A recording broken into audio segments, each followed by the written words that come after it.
my fellow wizards. Portal of Peril, the new rotating Gauntlet event, has finally gone live this week, although technically it came to live realm all the way back in early April, and for some reason we had to wait almost a whole month to actually play it, which definitely had many players raising their eyebrows. But you know, we're finally here folks, and there is a whole lot of stuff, both good and bad, to talk about, so let's get started. Okay, so first let's do a brief overview of how this new event actually works. If you head over to the new sigil in the fairgrounds, you'll see that you can collect daily credits to enter the current gauntlet, which happens to be Sinbad and the Iron Sultan. Each time you enter the gauntlet, you'll need to spend 1 credit. Members get 4 daily credits and non-members get 2. It does appear that you can collect credits on multiple wizards daily, so you aren't limited to doing the event on just one wizard, and the credits stack, so if you collect your credits but don't use them all in one day, they'll roll over to the next day and last until the end of the event, which is great. You'll need to be a minimum of level 30, however, to participate, and the gauntlet lasts only 1 week. While there is a sort of battle pass interface you can click on to quickly teleport to the event area, you will not earn Scroll of Fortune points for participating. Instead, you will earn a new currency, Fortune coins, for defeating bosses, which you can then spend for various rewards at the nearby NPC Madam Magda. From my testing, it looks like for the current gauntlet, you can earn 10 coins from defeating the final boss and an extra 5 coins for defeating the secret boss as well, for a maximum number of 15 coins per run, or 420 total per character per event, if you use all your credits and do both bosses each time with membership. Without membership, you're looking at a maximum of 210 coins instead. Fortune coins are thankfully transferable and can be traded to other wizards via the shared bank, so in theory you can grind out coins on all your wizards and then transfer them all to one character for a big payout. When entering the gauntlet, you can join other players at the sigil like usual or use the team up feature. There are 3 tiers to the gauntlet, level 50, 100, and 150, and all players regardless of level will be scaled to the highest level player's tier. So if you're a lower level, your stats should be scaled up to be on par with the higher levels. And let me emphasize the should be part as a sneak peek for later in the video, but you will not be given any new spells, so you'll need to make do with what you already have. Now let's talk about some immediate concerns I have.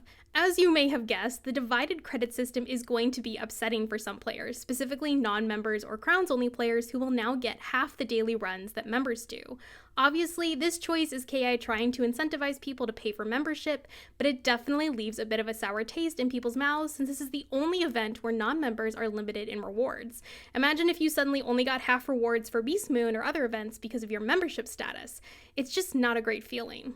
The credits themselves also appear to be temporarily bugged, with membership players receiving the intended 4 credit total bonus on day 1, but only receiving 2 credits on subsequent days like non-members would.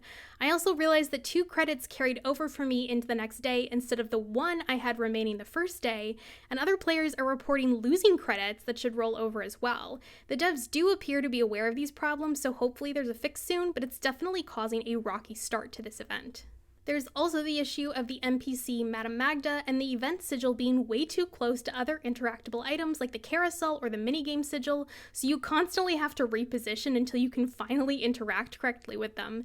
To make my point, let me show you how long it took me to talk to her here.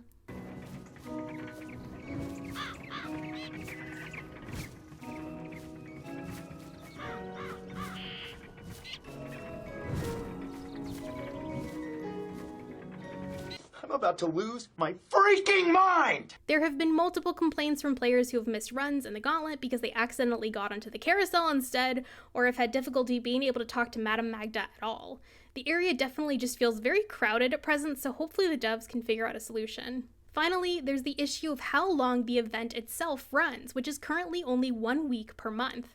With 12 plus gauntlets currently available in the game, it will take over a year to fully rotate through them all, which seems a bit extreme.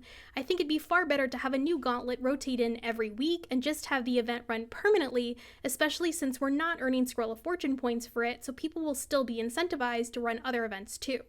This change would also encourage people to buy membership for the additional credits, which Kea is clearly pushing, but then your membership would have added value for the whole month instead of just 1 week of the month. Although I have to say, I still don't agree with the credit difference between members and non-members. Okay, now let's move on to the gauntlet itself, because there is a lot to talk about here. To highlight some of my points, let me take you all on the mad, bug-filled journey that was my first run through this dungeon. I decided to try teaming up for my first run, and aside from Sinbad's long, unskippable dialogue cutscene that is definitely going to have people snapping their keyboards in half by their 20th run,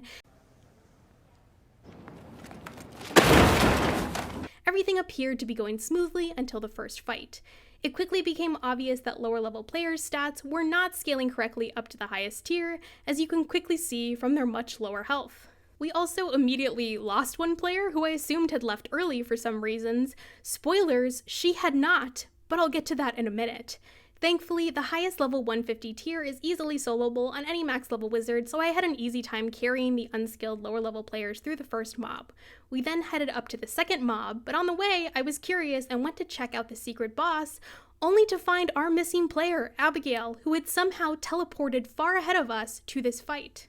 At this point, I honestly wasn't sure what to think and briefly wondered if she was somehow using cheats to get to the secret boss early or something, but my other two companions were waiting, so I headed on to the next few mobs.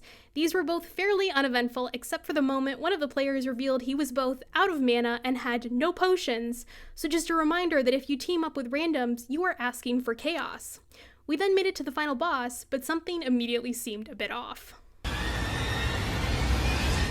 Yeah, there were multiples of all the enemies, which immediately messed up the final fight as we first got only the golden dragon and some minions with no Iron Sultan in sight, and one player decided to join with only 355 health because he apparently likes to live life on the wild side. Thankfully, I was able to use the power of Stormlord Go's Burr to wipe out the golden dragon and the remaining minions shortly afterward, only to see more duplicate golden dragons and Iron Sultans. What fun. The second fight, we managed to snag the Iron Sultan, except wait, we got two of them at once, both the rank 10 and rank 20 versions. The one benefit to this glitch was there was no golden dragon to intercept damage, so we could just wail on them without restriction. I did double check the other player's stats here again to see if anything was scaling correctly, and it was very obvious again that it had not. It was at this point that the lowest level wizard in the group got absolutely destroyed by the 4th round Iron Sultan cheat, which highlights exactly why it's so important that players be scaled correctly to the tiers. Then our rogue player Abigail suddenly materialized and joined the fight, only to tell us she got yoinked from the entrance all the way to the secret boss, which is why she disappeared so early. Another player too confirmed that in a previous run he had also been pulled all the way from the Cyclops minion fight as well, so that's fun and not entirely broken. Thankfully, a moment later both Iron Sultans went down and I got the level 130 Sky Captain's boarding hook as a reward along with 2 sets of 10 fortune coins. So another small benefit to the duplicate enemy glitch is that you can get double the coins each run. Cause are you really playing Wizard101 if you're not constantly asking, is this a bug or a feature? Anyway, after doing another few runs, it looks like the final boss has a chance, but it's not guaranteed to drop a piece of gear from the Gauntlet, and at the highest level 150 tier, the gear drops will be level 130. It does look like the boss has the same drop table as the regular Gauntlet, and it's likely that the secret boss, metallossus, may also drop the perm rock mount as well, though I haven't personally gotten it yet. As for the glitches, I was able to duplicate the same problem multiple times, from players not being skilled correctly, to people getting randomly pulled across the map to either the secret boss or other mobs, to the duplicate enemies, so this is definitely a widespread issue. I will say that there's evidence from the Wiz Discord that these bugs, specifically the enemy duplication, may only happen when there's a member who is running the Gauntlet for the first time. The one time I did enter with a pre-made team who had done the Gauntlet before, we didn't see the duplication issue and the final boss fight behaved normally, so that does seem to track. The frustrating thing, however, is that this has been a known issue for previous Gauntlets, with a recent example being that Nyx, the secret boss in the Forbidden Library Gauntlet, also duplicates when running the Gauntlet for the first time. The solution is for people to enter the Gauntlet, exit, and re-enter, which fixes the problem. However, that's going to be a rather hard pill to swallow when you then lose a whole credit to fix an issue that should already be fixed. And when teaming up with random players, you have no way of knowing if someone in the group has run the Gauntlet before or not. Even more frustrating is that all the way back in the Portal of Peril test realm almost a month and a half ago, this issue was made clear to developers once again, and yet it is still not fixed to this day, despite the event now technically being in live realm for almost a month. During test realm, a developer in the Wiz Discord even acknowledged this has been an issue for years, and they have sent multiple tickets in to try to get it fixed to no avail, which makes me question why this isn't a higher priority. As people have pointed out, you would think that this type of issue would be focused on for events like the Portal of Peril, where you have limited credits to use, or even one-shot gauntlets, where a player literally pays crowns to have one chance to run the gauntlet, which can be ruined by serious issues like this. And no hate at all to the Art of Warlord, by the way, who is clearly doing their best to get this addressed, but likely only has so much power to influence what goes on behind the scenes. I do appreciate them doing what they can to get this fixed. Now, that is a lot of negatives, but there are a few positives I want to touch on. One big interesting change I noticed for the Gauntlet is that the two secret bosses, Leadite and Metallossus, now have new cheats compared to the original Gauntlet. Leadite, upon being defeated, now duplicates into two separate bosses, each with half the health, and then duplicates again into 4 bosses, each with a quarter of the original health. It's unclear if Leadite drops anything special now, as in the original Gauntlet he only dropped some basic housing items from the pack. As for Metallossus, who can drop the Perm Rock mount in the original Gauntlet, his new cheats involve putting dispels on your character and being immune to all damage. From my experimenting, it appears that if you manage to push through the dispels and hit him once, he'll remove all dispels and place them on himself. If he has 6 or more dispels, he says there are too many and instead places a 300% pierce trap on himself, giving you an opportunity to attack through his immunity to do damage. He can then also cheat summon minions to assist him. While some players may not be thrilled with these additional cheats, as it can make it harder to quickly farm these bosses, I do kind of like the added challenge, and most max level players should still be able to solo the entire dungeon and all the bosses with relative ease. I think these tweaks breathe new life into an older dungeon and give both new and veteran players alike a fresh experience to try, which is kind of the whole point of this event. This makes me very excited to see what other changes or new cheats we might see in future gauntlets to mix things up a bit. Alright, now that we've discussed the Gauntlet itself, let's dive into the rewards. As mentioned earlier, the Gauntlet does have regular gear drops, just like the original, but also gives the new currency Fortune Coins, 10 from the final boss, and 5 from the secret boss per run. You can then exchange these Fortune Coins with the NPC Madam Magda, so let's see what she has available.